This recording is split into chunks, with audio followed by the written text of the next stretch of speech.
It is one of the most bizarre UFO stories ever told. Aurora, Texas, April 17, 1897. Witnesses report a flying airship 5 years before the Wright brothers take flight. Whatever was flying over Texas in 1897 was not man-made. Evidence exists that shows that a UFO crashed at this site in 1897. In the wreckage, a small, badly disfigured body is discovered. Described in newspapers as not an inhabitant of this world, he is buried in a local cemetery, and a legend is born. Some call it town folklore. Others call it the biggest event in human history.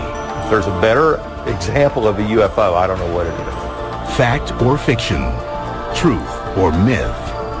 Join us as we open the UFO files on Texas's Roswell.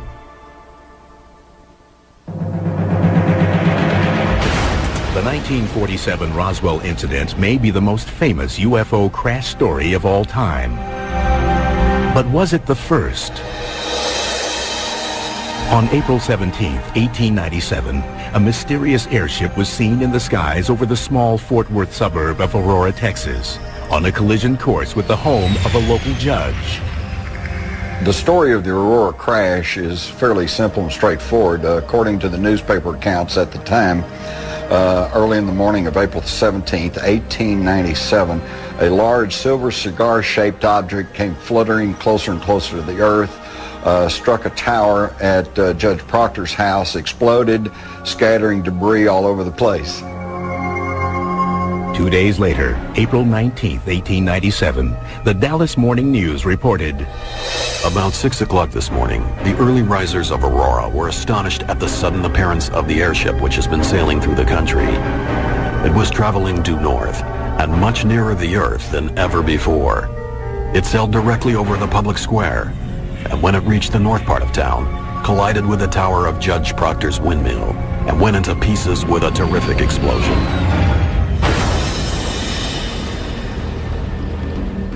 Scattering debris over several acres of ground, wrecking the windmill and water tank, and destroying the judge's flower garden. According to the local legend, many of Aurora's residents raced to Judge J.S. Proctor's farm to help in any way they could. What they found was beyond comprehension.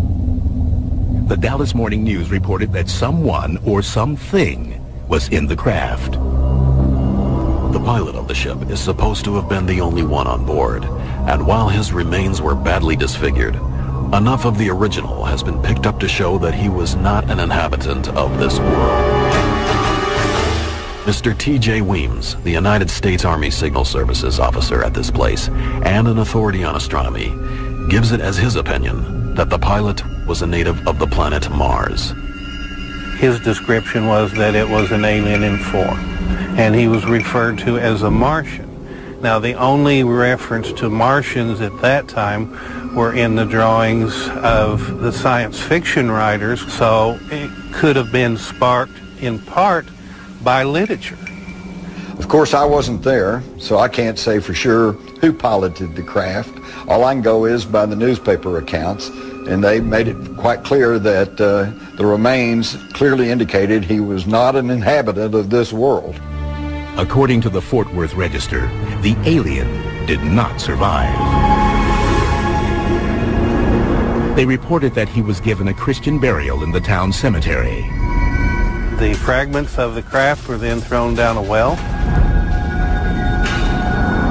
The townspeople more or less wanted to forget about it, and I won't say pretend it didn't happen, but probably couldn't cope with what happened and didn't know.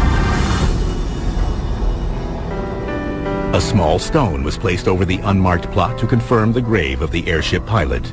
But as time passed, he would not be allowed to rest in peace. Years have gone by, leaving fewer and fewer eyewitnesses to the events of April 1897. Eventually, the story became a legend, a colorful tale that some considered to be fiction. Judge Proctor's land was sold. The newspapers stopped writing about the incident in Aurora, and the gravesite became little more than a curiosity. My initial reaction to the Aurora story, I have to admit, was a little bit of one of skepticism. But if you're going to be a history writer, you need to at least make a stab at trying to find out the truth. And that's what launched my investigation. When I began to research it, however, I found that there was more to the story than just the Aurora incident. I went to the Dallas Morning News, assuming that the Aurora story would be a headline on page 1. Well, it wasn't. It was buried in the middle of page 5. And what intrigued me was it wasn't even the first airship story on that page. In fact, there were over a dozen different articles about the mysterious airships listed in the April 19th edition of the paper. They released 16 in that same area the 2 days before this incident. 16 reported cases by reputable people is significant. In late November 1896, thousands of witnesses reported seeing the mysterious airship 1,500 miles away over California. Over the next few months, the tale spread to more than 20 additional states from California to Michigan. In Texas alone, the airship was spotted in over 30 counties between April and May of 1897. For those 2 months in 1897, literally hundreds of Texans saw something in the night air over Texas. They described it as cigar-shaped. Some people said it had lights. Some people said it didn't. Some said it could go 200, 150, 300 miles an hour. It could do things that airships today can barely do. Top speed at that time was about 35 to 40 miles an hour by train. And for reputable people to say something flew over their head going more than 100 miles an hour would be the same as us saying something went over our head going thousands of miles an hour. Texas historian Wallace Cheriton focused his research on the incident on the so-called witnesses listed in the newspaper articles. What I was trying to do was prove, were these real people? I was very pleased to find, yes, they were. They were, in fact, real people. When I first heard the stories of the airships, that excited me. It wasn't a lone incident. People across the country were experiencing something. That gave it validity. What were they seeing? Why were they seeing it? I'm not sure that we'll ever know what they were seeing. What I am sure is they saw something. Could it have been a balloon? Perhaps. Probably not an airplane, since those didn't exist. The first recorded man-made heavier-than-air flight was made, of course, by the Wright brothers in December of 1903 at Kitty Hawk. So whatever was flying over Texas in 1897 was not man-made. In fact, while hot air balloons were commonly used in the late 1800s, they were not able to perform complicated maneuvers, such as right-angle turns and rapid altitude changes that had been described by witnesses.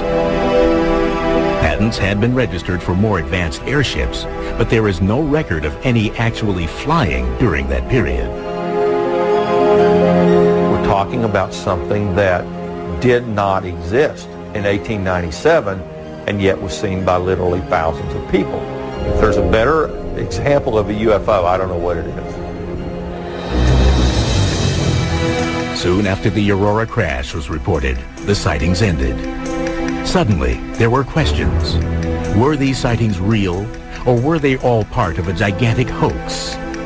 If you subtract out the known hoaxes, if you forget about them, what you're left with are hundreds of sightings by just common, everyday people that had absolutely no motive other than the fact, I saw something and I want to report it. Over the years, we investigate hundreds, thousands of UFO reports. They're seen, they land, and they fly away. This was something where it was seen, crashed, and left behind an occupant. That's why, to me, Aurora was the best airship case to investigate. And then, it's before Roswell.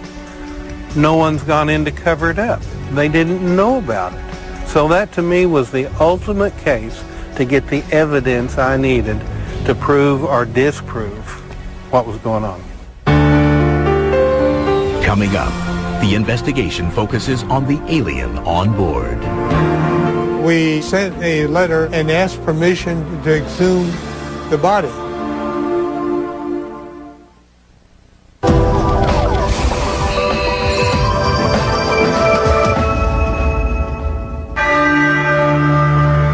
Aurora, Texas, 1897, 50 years before Roswell. Newspapers reported a major crash and a dead spaceman buried in the Aurora Cemetery. But as time went by, the story was lost. Then, 70 years later, it resurfaced. Well, in 1973, Bill Case started writing articles for the Dallas Morning News, and that spread over the countryside. The interest jumped because, again, somebody was resurrecting the old Aurora crash in 1897. The legend was reborn. Ufologists across the country scrambled to uncover the truth behind the possible alien graveyard. Hayden Hughes, the founder of the International UFO Bureau, was among the first to arrive in Aurora. Aurora was the outstanding case to me because of the crash of one of the airships for study and for the remains of a pilot to be studied or exhumed if he was buried. Aurora was different. There was a body, a supposed alien body. There's very few retrievable corpses or bodies associated with UFOs, but none that can be documented as well as the Aurora case. My belief in what the occupant pilot was what it was said, that it was the pilot of what the craft was. His description was that it was an alien in form. It was small in stature, which would confirm the type of creatures that are seen most frequently aboard UFOs. They are small in stature, childlike in size. The body, the crash site, the remnants of the airship. To Hughes, these had to be either the real thing or a hoax, and it was worth investigating. As to what to expect when we came to Aurora that first time, I was quite surprised that it wasn't as big as I visualized it to be. Coming into town, where was it? Well, we just went through it. There's the cemetery, okay? There's the hill, the windmills over this way. There's some houses down this way are businesses. That was the extent of it. Another surprise, Hughes's reception by the residents of Aurora. It appeared that they had no interest in solving the mystery. One time you talked, the people were open. The next time, they were not. We were allowed in the cemetery on some occasions. On some occasions, we were barred and could not go in the cemetery. So the emotional level of the town kind of told me they wanted no involvement with it. I had gone from extreme excitement and the possibility of what we could get to a frustration in that it was like the town was against us from the beginning. Then Hughes and other UFO researchers in Aurora had a breakthrough, the discovery of first-hand accounts of the crash. The witnesses were less than perfect. Some memories had faded, others were incomplete, and eyewitnesses were now in their 80s. Ufologist Jim Mars was among the first to interview the residents. In 1973, I interviewed 3 people who were alive at the time. One, Robbie Hansen, said it was a hoax, but then by her own story, she was not a direct witness, had no direct knowledge of it. Her father was told about it, he laughed, thought it was a hoax, and that stuck in her mind. But then, Mars discovered 2 witnesses who contradicted Hansen and offered first-hand accounts of the actual crash. There's Mary Evans, who did recall that something crashed. Her parents went to look at the wreckage but would not let her go. So we have kind of an indirect witness there who says it did happen. And then we've got Charlie Stevens, who as a 10-year-old boy was out doing the chores and actually told me he saw the thing go over. He said it was trailing smoke and it seemed to be in trouble. He saw it disappear towards Aurora, heard the explosion, saw smoke going up. He wanted to go up and see what had happened, but his father, this old farmer in 1897, said, "No, son, we have to finish the chores." And he said his father went up into town the next day and came back and told him about all the wreckage that was lying around. So the preponderance of the eyewitness testimony leans towards something happened.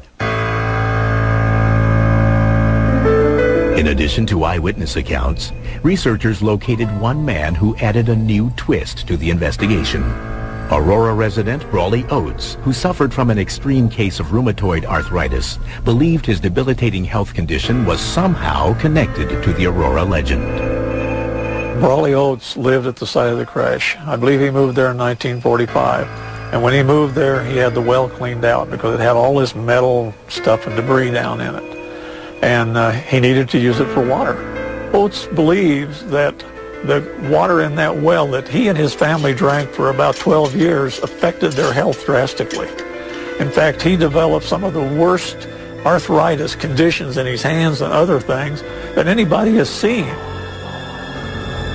I don't see how a person could survive or could walk or could function in any way. And basically it was, they would either swell up so big that they would burst. And at times probably bigger than golf balls on your fingers. And he claimed that it was from maybe the water from the well that they used. That's the way he told it. Brawley Oates told me that it was because of radiation from the well where people had thrown pieces of this Aurora spaceship. But in sealing off the well on his property, Oates also sealed crucial evidence to the mystery inside. For researchers, the scientific evidence to support their case was becoming increasingly difficult to find. We can't go on legends. We need scientific proof that you could take any court of law and prove that this event actually took place, as our investigation disclosed. In 1973, investigators set out to the crash site and the graveyard. They hoped to find any evidence that could have survived the 75 years since the crash. Coming up, mysterious metal samples baffle the experts. It's just a marvelous thing to have a piece of something you believe really could have come from a spaceship.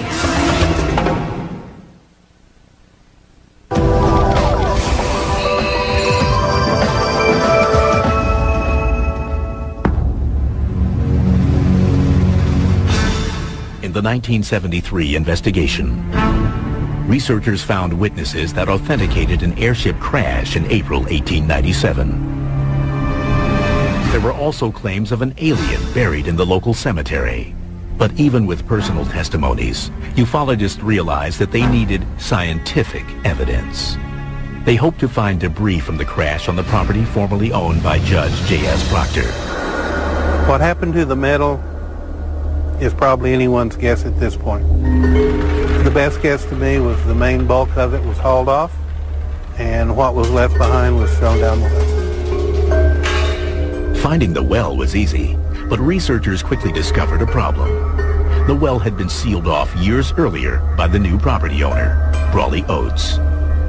He had this big slab of 8 by 8 feet concrete over the old well. So to move that would be a major job. Discouraged, investigators turned their search for clues to other parts of the property. They went around and they got the little pinging of the machine, and they dig down and they find pieces of stuff. And some of the things they found were natural things you would find on a piece of property that had been around for years and had been farmed. Nails, bolts, and many other identifiable items were dug up at the crash site.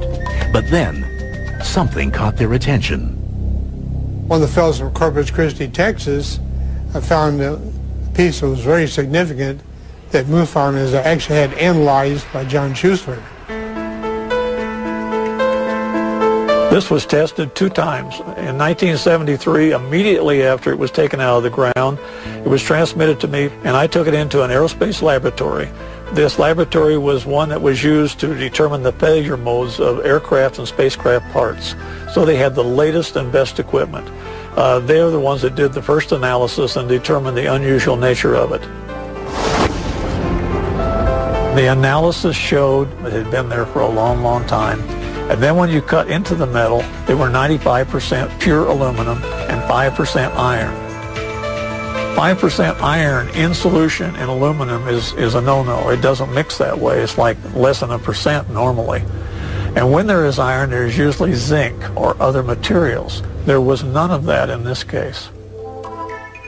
Although the major aerospace laboratory that initially tested the sample has asked to remain anonymous for this program, Schuessler verified the results with the Anastas Laboratories in Houston, Texas. According to Schuessler, both laboratories reached the same conclusion. Intrigued, he had the laboratories continue their tests on the sample to further determine the object's origin. The stories were that this thing exploded. It blew molten material out of this vast explosion mess, and that material hit things and dried and cooled. Well, the structural analysis of the material showed that it was air-cooled on the ground after it had been molten in the air. So the structure was perfect to fit the story.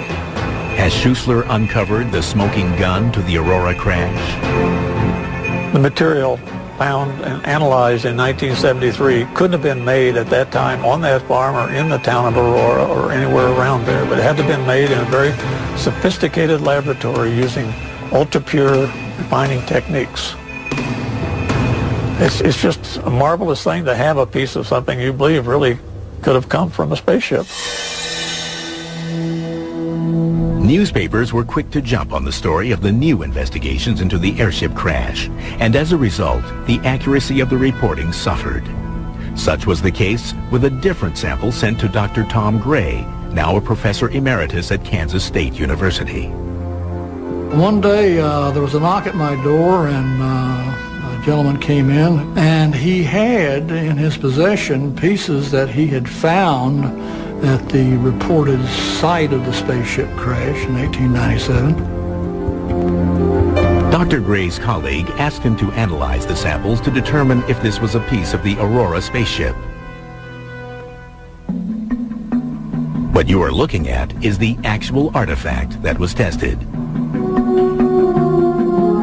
I showed this piece to my father-in-law a few days after I had done the analysis, and his first comment to me was, "Where did you get that water pump impeller?" And so I kind of knew that that didn't come from a spaceship for sure. Once he determined the first sample's mundane origin, Dr. Gray began testing the two remaining metal strips. Once he discovered the pieces were primarily iron, he made an unusual finding. When I checked their magnetic properties, I did it by basically putting them in the presence of a magnet, and they didn't interact with that magnet, and I thought, that's kind of interesting. Perplexed, Dr. Gray searched for a certified metallurgist to give a second opinion on his puzzling find. It turns out that iron-zinc alloys can be non-magnetic or magnetic depending on how they're cooled. Then, Dr. Gray relayed his story, along with his conclusions, to his school newspaper. When the article came out the next day in the campus newspaper, the headline basically said, "Physicist finds non-magnetic iron at site of Aurora spaceship crash." There wasn't one word in that article at all about the fact that I needed to talk to the metallurgist to find out what these properties were. And of course, then the cat was out of the bag, so to speak. As a result, Dr. Gray, his findings, and the piece of the Aurora spaceship became a part of the legend. But this part of the saga was misrepresented. Newspapers sometimes are in the business of reporting what they see as the news. That's not necessarily really what the news is. The real truth of the matter is, those materials were the kind of things you would have expected to find in a farmyard in Aurora, Texas. Having gleaned all the evidence they could from the crash site, investigators now shifted their focus toward the Aurora Cemetery. People said there was a body that was blown out of the craft and it was badly mangled. And the story was they gave it a Christian burial in the local cemetery. we were trying to determine what was the oldest part of the cemetery. That was our logical place to start looking first. They wandered around looking, and one of the local people said, those people aren't looking in the right place. You got to look for this 100-year-old gnarled oak tree. It's got a big beehive in it. So our investigators went there, and they found this small stone that looked like it had an etching of some kind of an airship. Believing that they had finally found the spaceman's grave, investigators for the Mutual UFO Network, or MUFON, made another startling discovery. And when they went to the grave site where this piece of stone was, they got the same decibel reading on their metal detector that they did from where they picked the material up from the ground.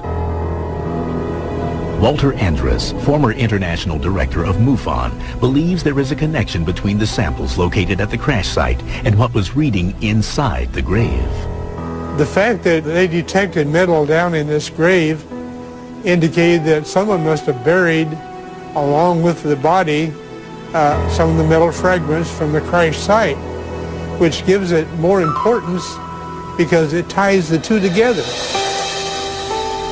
To find out if there was something there, we sent a certified letter to each of the members of the Cemetery Association in Aurora and asked permission to exhume the body. But it was fairly impossible to do that because the Cemetery Association was dead set against it, and they were getting an injunction to stop it. And in fact, the day that everybody wanted to descend on the cemetery, they asked the sheriff of Wise County to put some deputies out there, and he did. He said, we don't want people coming into the cemetery and digging all over because we're very proud of what we have here, and we don't want to see a lot of excavation going on looking for a body. Well, it's frustrating because if we could found that, this would be one of the bigger events, and really would top off this whole investigation by coming up with an alien body. After 2 weeks, the patrols ended, and MUFON investigators suffered a crushing blow to their research effort. When we were able to get back to the grave site, the marker was gone. We don't know who took it or how. Then, another blow.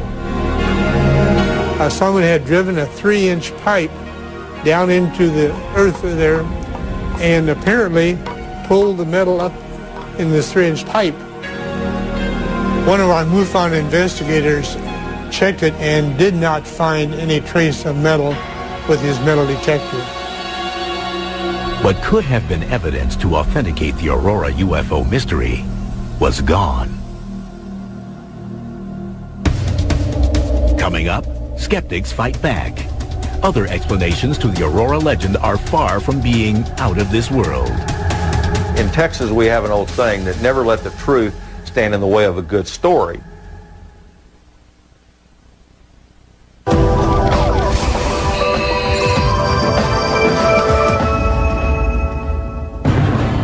Was this really Texas's Roswell? That's what investigators in 1973 hoped to find out. But like the Roswell story in 1947, the Aurora, Texas legend grew larger and the story more twisted as each day passed. At every turn, skeptics challenged journalists and investigative agencies like the Mutual UFO Network and the International UFO Bureau, seeking to disprove their research. The theories ranged from balloons soaring through the sky to the belief the Aurora legend was merely concocted to save a dying town. The most prevalent theory to explain the 1897 airship mystery is that it was a balloon. Well, unfortunately, there is physically no way it could have been a balloon. There are no balloons that can rise or fall with lightning speed. They cannot turn at right angles. They cannot go vertically up and vertically down. They simply can't do it. I don't think the balloon theory is feasible in this because of the detailed descriptions of the different airships that were available at the time. The government, even in the 40s, tried to claim that different pilots were chasing balloons. Even the famous Roswell crash was a high-altitude balloon that had actually crashed. So the balloon theory has been there a long time. With these facts, many dismissed the balloon theory. Other skeptics, however, theorize that the Aurora legend is simply a made-up story, invented by the author of the original Dallas Morning News article from April 19, 1897. In my opinion, the Aurora story was one that was concocted by S.E. Hayden. I did find some people that seem to have recalled that their ancestors had said that Hayden was a great practical joker. And what a wonderful practical joke this was in 1897, except that it wasn't recognized at that. I've heard the allegation that the author of this article, Mr. Hayden, was a prankster and a hoaxer. I've seen no hard evidence of that, and I've seen no other articles that he wrote that turned out to be wrong.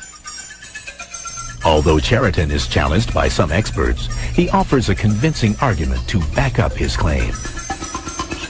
If Hayden was acting as a reporter as opposed to a hoaxer, it seems very strange to me that he didn't follow the story up to say, well, people showed up for the burial of the alien and we put a little grave marker over it and somebody said a prayer. It was a wonderful ceremony. That to me would have been expected, but yet it didn't happen. The mayor of Aurora, Texas, Barbara Brammer, has spent many years researching the town's history and believes her input may solve the Aurora legend.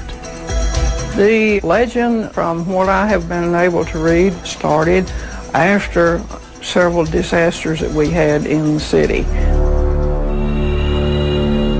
The first of those disasters was a brutal boll weevil infestation, which destroyed Aurora's primary cash crop, cotton. Shortly thereafter, there was a fire on the west side of the town that destroyed several buildings, and several people lost their lives. And the deaths did not stop there. Shortly after the fire, a massive outbreak of spotted fever nearly wiped out the remaining population of Aurora. It was in 1896. Everybody tried to leave it could. The whole city at one time was under quarantine, and the only time they left their houses was whenever they went to the cemetery to bury someone. In the early 1890s, Aurora saw a glimmer of hope. The railroad was set to lay track in the town and provide much-needed economic relief for the townsfolk. They got as far as laying a spur in this direction for the railroad, and then another railroad was going to be coming from out west, and it got within 27 miles of this before it was stopped. And it became known then as the railroad that never walked. It is one of the most bizarre UFO stories ever told. Aurora, Texas, April 17, 1897. Witnesses report a flying airship 5 years before the Wright brothers take flight. Whatever was flying over Texas in 1897 was not man-made. Evidence exists that shows that a UFO crashed at this site in 1897. In the wreckage, a small, badly disfigured body is discovered. Described in newspapers as not an inhabitant of this world, he is buried in a local cemetery, and a legend is born. Some call it town folklore.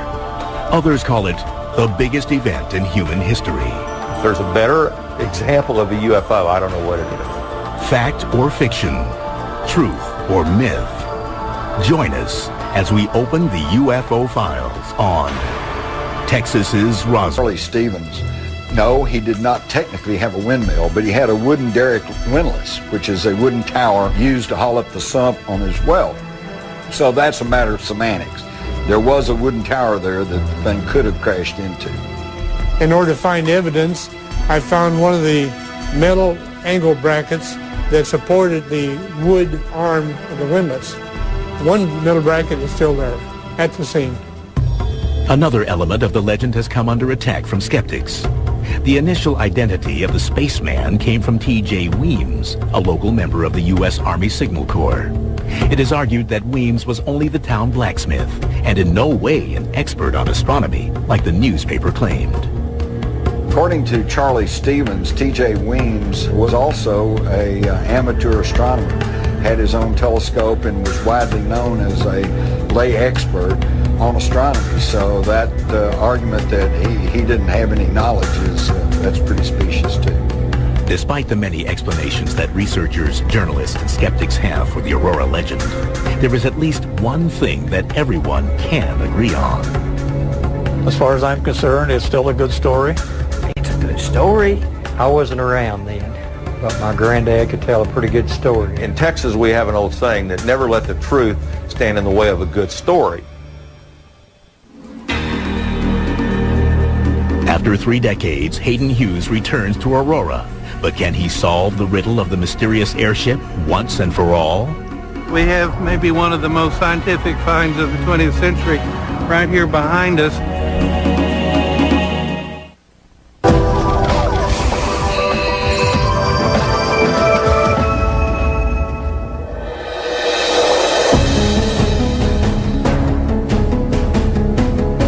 It has been more than 100 years since the quiet of Aurora, Texas was allegedly shattered by the crash of a mysterious airship. Like the incident in Roswell, New Mexico, that supposedly took place in 1947, the truth may never be known.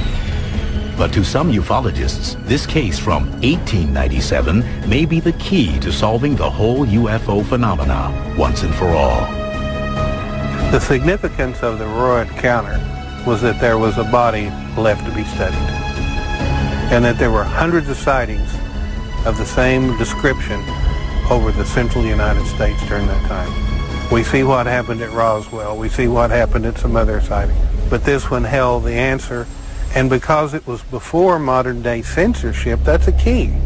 It's still there. No one went in to cover it up.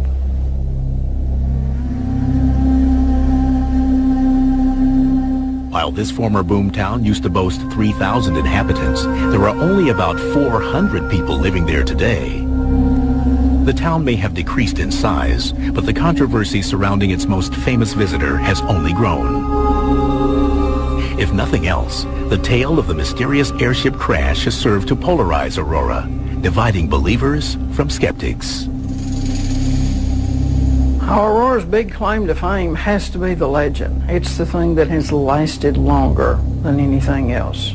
Some people think it's a funny joke going around. They do not believe that this actually happened, and they'll laugh at you because they say it's such a hoax. Well, we're dealing with belief systems here.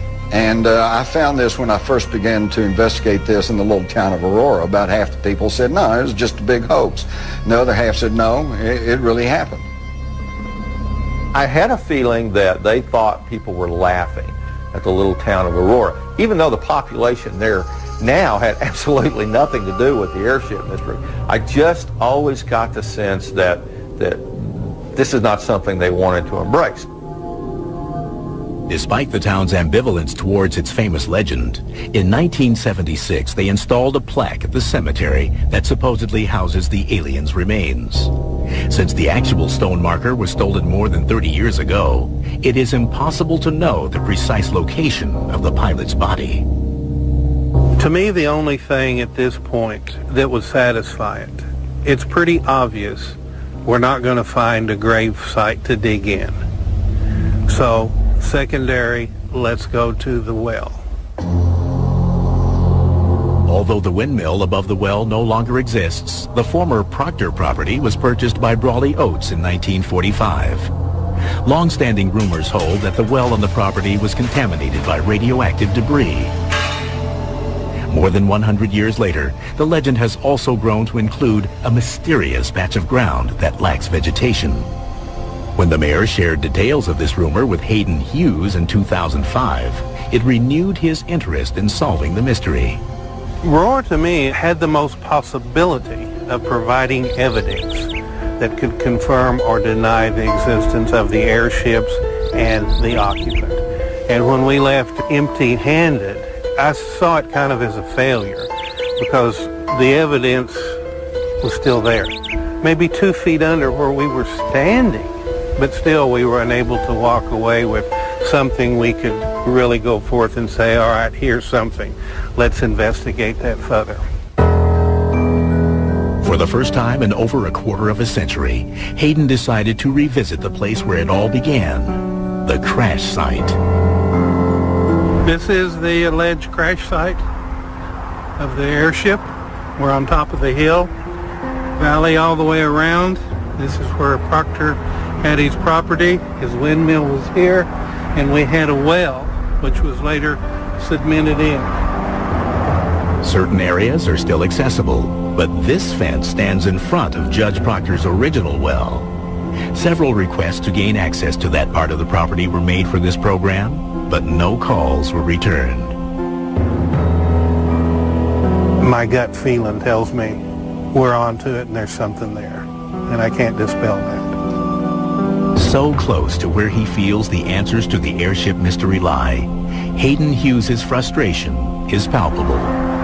We have maybe one of the most scientific finds of the 20th century right here behind us, and we can't get to it because of this big bird cage that's been built over and cemented in, sealing below the evidence that may have contaminated the soil around it that is keeping vegetation from growing today. And if it could be possible to go down, dig up, whatever, that might be what it takes to put an end to this legend over all these years. If we could find out what is in that well, we would know if there's any radiation occurring there, or even parts of the crash site. When the craft blew up and exploded, there could be pieces down in that well. Most people search for just what's on the surface and don't take the time to really dig down and find out. You know, it's interesting to note that we're back here where it all started. Right here on this very site. Time has come and gone. A lot of stories has come and gone. Until we can get on the other side, until we can get some good soil samples or get down in the well, this is where the story's going to stay, just rolling along and continuing to grow. If the entire legend of the airship crash of 1897 is a hoax, then an amazing practical joke has been played on everyone by S.E. Hayden, the man who wrote the original newspaper article for the Dallas Morning News. But without concrete evidence, ufologists can neither debunk the hoax nor prove the legend to be true. There are lots of legends and stories going around that are passed from word of mouth and through newspaper clippings and so on. But we deal with the facts. We investigate UFOs, and we try to prove beyond the question of a doubt when we investigate a case that it was a UFO. I would say that the probability of the crash actually happening is probably 85%. I think there's strong evidence for that. The Aurora spaceship crash of 1897, I believe, is the smoking gun of the UFO controversy. Because in earlier years, the debunkers would say, well, it's just misidentified aircraft, satellites, commercial, military, maybe even secret government test craft. Well, I often thought, wouldn't it be great if we had a well-documented instance of the UFO before any of that was in the air? And we do, with the Aurora, Texas crash of 1897. We are fairly sure there was a crash at that site. I mean, all the physical evidence, all the stories about the people that were available at the time all go together and they all fit. It's not a mistaken identity and it's not a tall tale.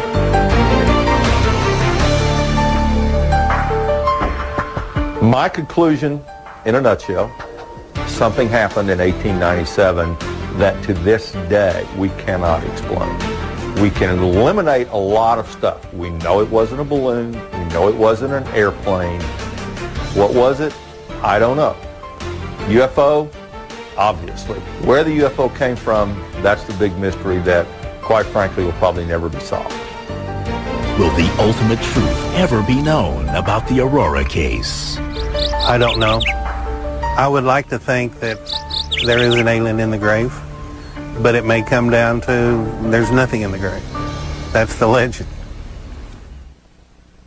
A tale of war more than 3,000 years old has Josh diving deep into the Aegean Sea, taking aim from a chariot of fire, and journeying to an island with a history of extreme violence. This is a big deal. Troy, of gods and warriors on Digging for the Truth, next on the History Channel.